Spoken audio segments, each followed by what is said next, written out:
What if two people both claimed to be your parent, and only one of them was telling the truth? It sounds like the plot of a modern-day drama, but this is a story that's thousands of years old.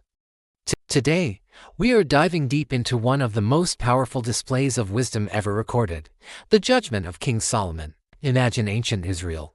A new king has just taken the throne. This isn't just any king, it's Solomon, the son of the legendary King David. From the very start, Solomon was different. When God offered him anything he wanted, riches, long life, victory over his enemies, what did he ask for? He asked for wisdom. He wanted an understanding heart to govern his people and to discern between right and wrong. God was so pleased with this selfless request that he granted Solomon wisdom unlike any other, along with the riches and honor he hadn't even asked for.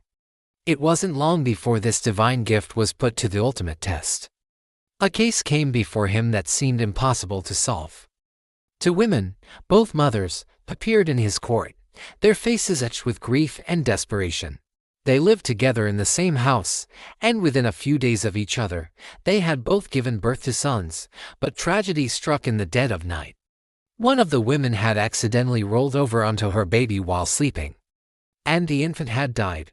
Now, here's where the stories diverge. The first woman claimed that the other, upon discovering her own child had died, secretly swapped the babies in the middle of the night. She said, "I woke up to nurse my son, and he was dead. But when I looked closer in the morning light, I saw it wasn't my son at all." The second woman fired back, "No. The living child is mine, and the dead one is yours." They argued back and forth, each passionately claiming the living baby as her own. The courtroom was in a state of chaos. There were no witnesses, no DNA tests, no evidence to support either claim. It was one woman's word against the other. How could anyone possibly uncover the truth? The officials and advisors were stumped. The crowd held its breath, wondering how their new, young king would handle such a delicate and heart-wrenching situation. This was the moment that would define his reign. King Solomon listened patiently to both sides. The air in the hall was thick with tension. Then, after a long, thoughtful silence, he made a pronouncement that sent a shockwave through the entire room. He looked at one of his guards and said, "Bring me a sword."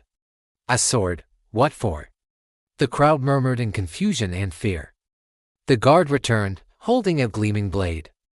Solomon then delivered his unbelievable order, "Since both of you claim the child, we will be fair.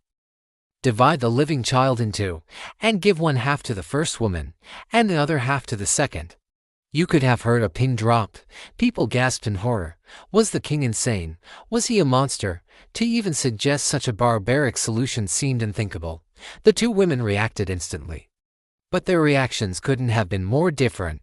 The second woman, her face twisted with a strange sense of bitter victory, nodded in agreement. "Yes. A fine judgment," she said. "Let him be neither mine nor yours. Divide him." Her words were cold, chilling, and devoid of any maternal instinct. But the first woman, the true mother, let out a scream of pure anguish. Tears streamed down her face as she threw herself before the king.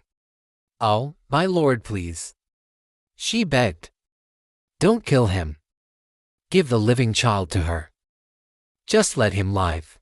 In that moment, her own life, her own desires, her own claim to motherhood meant nothing.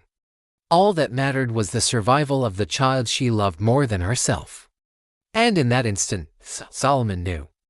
The test was over. The truth had been revealed, not by evidence, but by love. He raised his hand for silence. His voice was calm but filled with authority. "Give the living child to the first woman," he declared.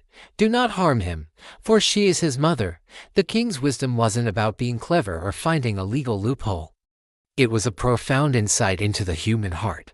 He knew that a true mother's love is selfless and protective, willing to endure the deepest pain, even the pain of giving up her child just to ensure that child has safety and well-being.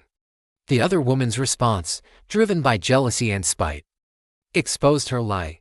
She would rather see the child destroyed than see her rival have him. The story of Solomon's judgment spread like wildfire throughout Israel and beyond. People were in awe of his wisdom, realizing it was a gift from God. This single act cemented his reputation as a just and brilliant ruler. It teaches us a timeless lesson. True wisdom isn't just about intelligence or knowledge. It's about empathy, compassion, and the ability to understand the deepest motivations of the human spirit.